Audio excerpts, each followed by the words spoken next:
வணக்கம் VN family. நான் என்ன சொல்லியிருந்தேன் அப்படின்னா, காலையில் நான் வந்து பிரம்ம முகூர்த்த பூஜை எப்போ பூ வைக்க முடியலனால நான் 5:30க்கெலாம் வந்து நான் பஜனைக்கு போயிடுறேன். அதனால் என்னால் அதை செய்ய முடியல. அதுக்கு பிறகு என்னோடய ரொட்டீன் எப்படி இருக்குது, பூஜை ரூமுக்கு நான் எப்படி பூ பறித்து அதை நான் எப்படி போட்டு பூஜை எப்படி பண்ணுறேன் அப்படின்னு சொல்லிட்டு நான் ஒரு லாங் வீடியோ போடுறேன்னு சொல்லி ஆல்ரெடி நான் சொல்லியிருந்தேன். அந்த வீடியோ தான் இப்போ இந்த வீடியோ நம்ம போட போகிறோம். பூ பறிக்க நம்ம போயாச்சு. இது வந்து டார்க் அரளி கலர், டார்க் கலரில் இருக்கும்ல அந்த அரளிப்பூ மரம். இது அது மாதிரியே மரமாக இருந்தது. நான் கட் பண்ணி விட்டுருக்கேன். கட் பண்ணி விட்டதில் கொஞ்சம் சின்னதாக இருக்குது. இப்போ தளைஞ்சிருக்குல்ல ஃப்ரெஷ்ஷாக, அதில் பூத்த பூ தான் இது. நம்ம வீட்டில் வந்து லைட் பிங்க் கலர் வந்து அரளி மரமும் இருக்குது. அதுவும் கொஞ்சம் ட்ரிம் பண்ணி விட்டு அது கொஞ்சம் நல்லா தான் இருக்குது. அதுலேயும் பூ இருக்குது இப்போது. ஆனால் இதுலேயே நமக்கு நிறையா பூ கிடச்சதுனால நான் அந்த பூ வந்து பறிக்கலை. இந்த பூ மட்டும்தான் நான் பறிச்சிருக்கிறேன்.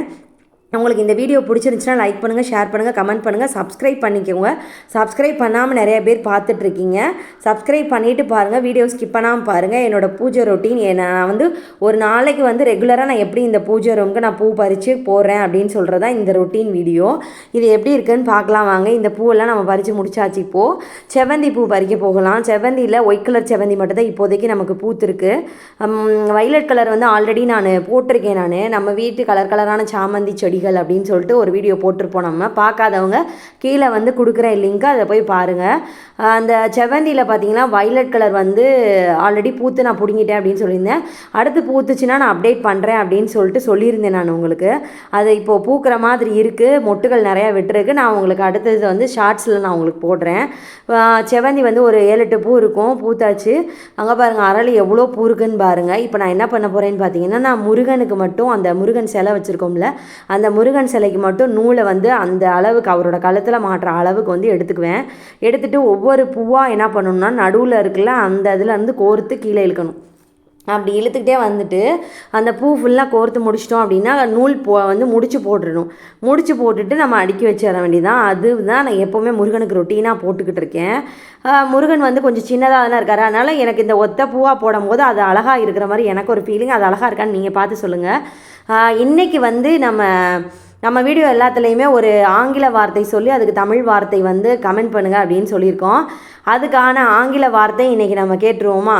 ரெகுலராக நம்ம யூஸ் பண்ணிகிட்டு இருக்க வார்த்தை தான். இன்றைக்கி ஹாலில் நம்ம என்னென்ன வார்த்தையெல்லாம் யூஸ் பண்ணுறோம் அந்த வார்த்தையிலேருந்து ஒன்றை எடுக்கிறோம். நம்ம ஸ்விட்ச் அப்படின்னு அடிக்கடி நம்ம ஒரு நாளைக்கு நிறைய தடவை சொல்லியிருப்போம். ஸ்விட்சை போடு அப்படின்னு சொல்லிட்டு பசங்கள்கிட்டையுமே சொல்லுவோம். அந்த ஸ்விட்ச் அப்படிங்கிற வார்த்தைக்கான தமிழ் அர்த்தம் என்ன தெரிஞ்சவங்க கமெண்ட் பண்ணுங்கள். இந்த பூ வந்து சாமிக்கு கோர்த்து முடிச்சிட்டேன்ல. இப்போ நான் என்ன பண்ணுறேன் அப்படின்னா, நார்மலான பூக்கட்டு தான். ஆனால் கொஞ்சம் கேப் விட்டு கட்டுற மாதிரி தெரியுதுல்ல. ஏன் கேப் விட்டு கட்டுறேன்னா, அதை நான் கட் பண்ணிக்கிறதுக்காக கேப் விட்டு கட்டுறேன். ஃபுல்லாக கேப் விட்டு கட்டி முடிச்சுட்டு அதை எல்லாத்தையும் கட் பண்ணிவிட்டு நம்ம போய் சாமிக்கு எடுத்து வைக்கலாம். அதுக்கு முன்னாடி வந்து பார்த்திங்கன்னா, நான் உங்களுக்கு ஒரு கதை சொல்லலாம்னு நினைக்கிறேன்.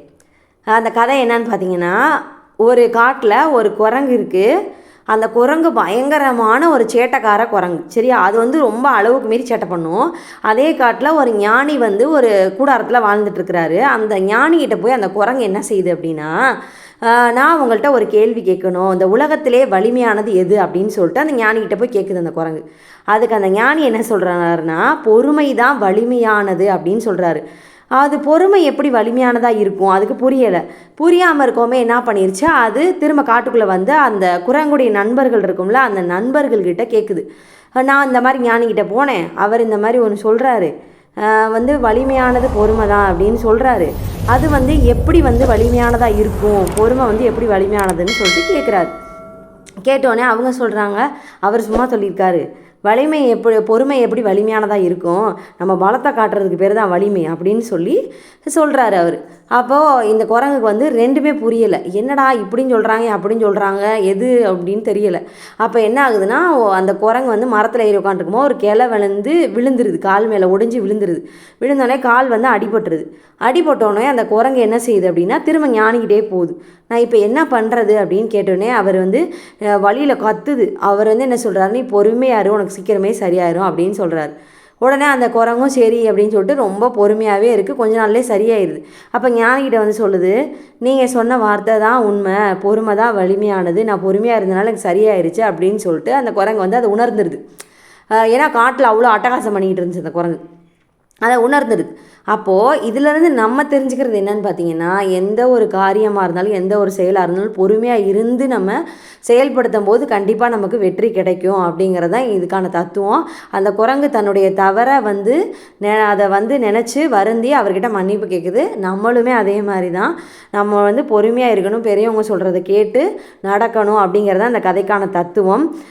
வந்து இந்த கதை உங்களுக்கு பிடிச்சிருந்துச்சி அப்படின்னா ஒரு லைக்கை தட்டி விட்டுருங்க, சப்ஸ்கிரைபை தட்டி விட்டுருங்க.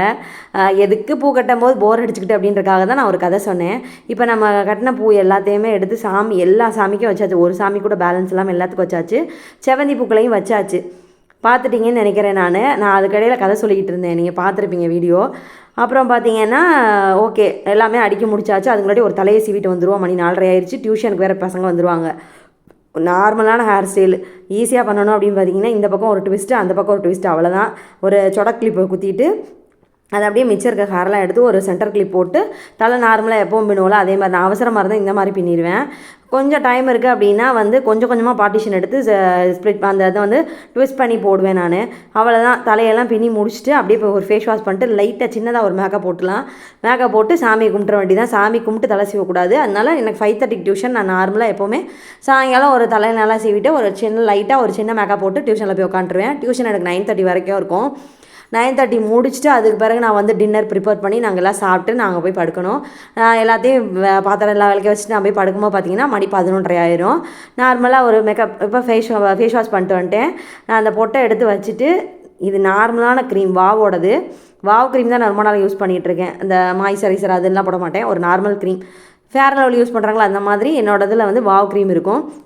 வாவ் க்ரீம் போட்டு முடிச்சுட்டு நார்மலாக நம்ம யூஸ் பண்ணுற டால்கம் பவுடர் நான் வந்து பான்ஸ் யூஸ் பண்ணிகிட்ருக்கேன். அந்த பவுடரை யூஸ் பண்ணிவிட்டு நான் காஜல் லைட்டாக போடுவேன். பட் காலையில் நான் வந்து பூஜைக்கு போகும்போது போட்டனால அதே காஜல் கண்ணில் இருக்குது. அதனால நான் காஜல் போடலை. பவுடர் அடிச்சுட்டு பொட்டை வச்சுட்டு ஒரு சந்தனம் ரெகுலராக நான் சந்தனம் வைப்பேன். சந்தனம் வச்சுட்டு ஒரு குங்குமம் வந்து பார்த்திங்கன்னா ரெட் கலர் தான் நான் வைப்பேன். மேக்ஸிமம் அரக்கலர் அப்படின்றது நான் சாமிக்கு மட்டும் தான் அரக்கலர் வைப்பேன். ரெட் கலர் தான் என்னோடய இதில் பூஜையெல்லாம் வைப்பேன். என்னோடய நெத்தியில் பார்த்திங்கன்னா உங்களுக்கு தெரியும். இந்த மேக்கப் வந்து சிம்பிளான மேக்கப் தான். இது வந்து இல்லை இதுவே ஹெவியாக இருக்குது அப்படின்னு தோன்றவங்க சொல்லுங்கள் பார்க்கலாம். பவுடர் அடிச்சிட்ருக்கேன். நார்மலான பான்ஸ் பவுடர் தான் நான் அடிச்சிட்ருக்கேன். தெரியுதா உங்களுக்கு? தெரியும். ஓகே. நம்ம வந்து ரொட்டீனாக கிளம்பிட்டு இந்த மாதம் ஃபுல்லாக நாங்கள் வந்து பூ வைக்க மாட்டோம். ஏன்னா மார்கழி பஜனைக்கு போகிறனால 27ஆம் கிழமை தான் பூ வச்சு பூவெல்லாம் வைக்கிறது பழக்கம். 27ஆம் கிழமைக்கு மேலே தான். அதனால் பூ இந்த மாதம் ஃபுல்லாக வைக்கிறதே கிடையாது. இந்த மாதிரியெல்லாம் யார் இருக்கீங்க அப்படின்னு சொல்லுங்கள். சந்தனம் எந்த கருப்பொட்டு ஏன் வைக்கிறீங்க அப்படின்னு சந்தேகம் நிறையா பேருக்கு தோணும். என்னோடய இன்ஸ்பிரேஷன்னு பார்த்தீங்கன்னா தேச மங்கையர்க்கரசி அந்த மேம் இருக்காங்கள்ல அந்த அம்மா, அவங்க வந்து கருப்பு போட்டு வைக்கலாம், பெண்கள் கருப்பு போட்டு வைக்கிறது தப்பு இல்லைன்னு சொல்லுவாங்க. அவங்க கருப்பு போட்டு தான் வச்சுருப்பாங்க. அதில் இன்ஸ்பயர் ஆகி நான் கருப்பு போட்டு வைக்க ஆரம்பித்தது தான். அப்புறம் பார்த்திங்கன்னா ஒரு லிப் பாம், லைட்டாக லிப் பாம் போட்டாச்சு. அது பீட்ரூட் லிப் பாமு. இதை நான் ஆல்ரெடி இன்ஸ்டாவில் தான் வாங்கியிருந்தேன் நான். அதனால் அது ஒரு லிப் பாம் லைட்டாக போட்டாச்சு, அவ்வளோதான். இப்போ பூஜை ரூமுக்கு வந்தாச்சு. லைட்லாம் போட்டாச்சு. பூவெல்லாம் வச்சதுக்கப்புறம் பாருங்கள் பூஜை ரூம் எவ்வளோ அழகாக இருக்குது அப்படின்னு சொல்லிட்டு அப்புறம் விளக்கெல்லாம் பொருத்திட்டு பூஜையே பண்ண வேண்டியது தான். விளக்கு பொருத்தினதுக்கப்புறம் பாருங்கள் உங்களுக்கு பிடிக்குதான்ட்டு. என்னுடைய பூஜை அறை ஃபஸ்ட்டு பார்த்திங்கன்னா ரொம்ப சிம்பிளாக இருந்துச்சு. இந்த ஃபோட்டோஸ் எல்லாமே நான் வந்து போன வருஷம் கார்த்திகைக்கு எங்கள் வீட்டில் மாலை போட்டிருந்தப்போ நான் வந்து இந்த ஃபோட்டோஸ் எல்லாம் ரெடி பண்ணேன். டோட்டலாக 5 ஃபோட்டோஸ் நான் ரெடி பண்ணேன். அப்புறம் வந்து இந்த பழனிக்கு நான் வந்து மாலை போட்டிருந்தேன் ஒரு 2 இயர்ஸ்க்கு முன்னாடி. அது அப்போ வாங்கினது தான் அந்த சென்டரில் இருக்கிற அந்த பழனி முருகன் தண்டாயுதபாணி. அப்போ இந்த முருகன் சிலை வந்து இப்போ 1 மந்த்துக்கு முன்னாடி நான் வாங்கினது. மேக்ஸிமம் பார்த்திங்கன்னா கார்த்திகை மாதத்துலேருந்து நம்ம வந்து பூஜை வந்து ரொட்டீனாக இருக்கும். கார்த்திகை, மார்கழி, தை இந்த 3 மாதம் ரொட்டீனாக போயிட்டுருக்கும் எங்கள் வீட்டில். அதனால் அந்த கார்த்திகை மாதத்தில் தான் எந்த ஒரு சாமிக்கு எந்த பொருள் புதுசாக பூஜை அறைக்கு வாங்குற மாதிரி இருந்தாலும் அதெல்லாம் நான் அந்த டைமில் இந்த 3 மாதத்துக்குள்ளே தான் வாங்குவேன். மேக்ஸிமம் பார்த்திங்கன்னா கார்த்திகை மாதம் எனக்கு வந்து தோணும் பூஜை அறை இப்படி டெக்கரேட் பண்ணலாம், அப்படி டெக்கரேட் பண்ணலாம் அப்படின்னு சொல்லிட்டு. இந்த லைட்டிங் எல்லாம் பார்த்தீங்கன்னா போன வருஷம் நான் கார்த்திகை மாதம் வாங்கினது தான். இப்போ இந்த எல்லோ கலரில் லைட் எரியுது வந்து நான் இந்த வருஷம் வாங்கினது. முருகன் சிலை நான் இந்த வருஷம் வாங்கினது. வேல் வந்து இந்த வருஷம் தான் எங்கள் கைக்கு கிடச்சிது. எப்போ பார்த்தீங்கன்னா சஷ்டி டைமில் எனக்கு கிடச்சிச்சு 6ஆவது நாள். இந்த வேல் எங்கள் வீட்டுக்கு வந்துருச்சு. இந்த மாதிரி வந்து அந்த பூஜையாக இருக்கிற மாதம்னு பார்த்திங்கன்னா எனக்கு வந்து 4 மாதம் கண்டினியூஸாக இருக்கும். மாசி மாதத்தை மறந்துட்டேன். மாசி மாதம் நாங்கள் மாரியம்மனுக்கு காப்பு கட்டிடுவோம். அதனால் வந்து தீமிதி திருவிழான்னு சொல்லுவாங்கள்ல, பூக்குழி இறங்குதல், அந்த திருவிழாக்காக நாங்கள் காப்பு கட்டிடுவோம். அதனால் பார்த்திங்கன்னா எனக்கு 4 மாதம் கண்டினியூஸாகவே வந்து பூஜை மாதம் அப்படின்னு சொல்லலாம். கார்த்திகை மாதம், மார்கழி, தை ஃபுல்லாக. தை வந்து நான் மாலை போட்டுருவேன், அதனால் தை ஃபுல்லாக. மாசியில் ஒரு 15 டேஸு. அந்த மாதிரி ரொட்டீனாக போகும். அப்புறம் வந்து சித்திரையில் எங்கள் கோவிலில் திருவிழா அந்த மாதிரி வச்சாங்கன்னா அதில் ஒரு 15 டேஸ் அந்த மாதிரி போகும். மேக்ஸிமம் பூஜை அப்படிங்கிறது தான் எங்கள் வீட்டு சைடு பழக்கம். எங்கள் ஊரே வந்து அதிகமாக வந்து சாமி கும்பிடுவாங்க நல்லா. அதனால கொஞ்சம் வைப்பாக இருக்கலாம் அப்படின்னு சொல்லலாம், பார்த்துக்கோங்க. பூஜையெல்லாம் முடிச்சாச்சு, சாம்பிராணி கட்டியாச்சு, பத்தி கட்டியாச்சு. அதுக்கு இடையில நான் உங்களை போர் அடிக்கக்கூடாதுன்றதுக்காக நான் என்னுடைய கதைகளை சொல்லிகிட்டு இருக்கேன். பூஜை ரொட்டீன் முடிஞ்சிருச்சு, பார்த்துட்டிங்களா? இந்த பூஜை இந்த ஃபோட்டோஸ் எல்லாம் யாருக்கு பிடிச்சிருக்கு அப்படின்னு சொல்லிட்டு கமெண்ட் பண்ணுங்கள். இந்த வாராகி அம்மன் எப்போ பார்த்தீங்க, எப்போ வாங்கினேன் அப்படின்னு பார்த்தீங்கன்னா, நிறைய வீடியோஸ் வந்து என் கண்ணில் பட்டுக்கிட்டே இருந்துச்சு, வாராகி அம்மன் வீடியோஸு. அந்த மாதிரி டைமில் தான் நான் வந்து வாராகி அம்மன் கோவிலுக்கு நான் போயிருந்தேன். ஏதோ ஒரு கோவிலுக்கு போயிருந்தேன். அப்போ நான் அது வாங்கினேன். 50 ருபீஸ் என்னமோ நினைக்கிறேன் நான். அது அப்போ வாங்கினது தான் அந்த வாராகி அம்மன். இந்த வால் ஸ்டிக்கர் பார்த்தீங்கன்னா ஃப்ளிப்கார்ட்டில் நான் ஆர்டர் போட்டு வாங்கி ஒட்டுனது. இந்த கிருஷ்ணர் ரொம்ப அழகாக இருப்பார். எனக்கு இந்த பூஜை ரூமில் ஃபஸ்ட்டு எம்டியாக இருந்தப்போ வந்து இவர் வாங்கி வச்சேன் நான். இந்த பக்கம் இருக்கிற இந்த கிருஷ்ணர் ராதை இருக்காங்க பாருங்கள், இது வந்து எங்கள் வீட்டுக்கார் வந்து கார்த்திகை மாதம் ஐயப்பங்கள் போயிட்டு வந்தப்போ வாங்கிட்டு வந்தது. இது வந்து நார்மலாக சும்மா பெயிண்ட் பண்ணாமல் இருந்தது. இந்த பெயிண்டிங் வந்து நான் பண்ணது. இது உங்களுக்கு பிடிச்சிருந்துச்சி அப்படின்னா லைக் பண்ணுங்கள். பூஜையெல்லாம் முடிச்சாச்சு, டியூஷனுக்கு கிளம்பியாச்சு.